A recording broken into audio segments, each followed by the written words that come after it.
আজ রাতেই সেনাবাহিনী কিন্তু গোপালগঞ্জের উদ্দেশ্যে রওনা দিয়েছে। সো সাবধান, গোপালগঞ্জে যে ঘটনাগুলো ঘটছে বা যে দৃশ্য দেখা যাচ্ছে সেটা কিন্তু অলরেডি সোশ্যাল মিডিয়া ভাইরাল হয়ে গিয়েছে, মানুষ দেখছে কিন্তু।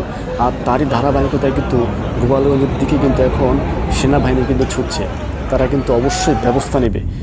সো সবাইকে সাবধান থাকতে হবে যে কোনো উল্টাপাল্টা অন্যায় কাজ করা যাবে না, তাহলে কিন্তু আইন কাউকে ছাড়বে না, সেনাবাহিনী কাউকে ছাড়বে না।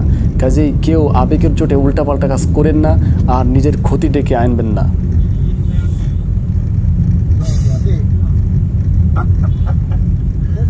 নিয়ে যাও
Falan derken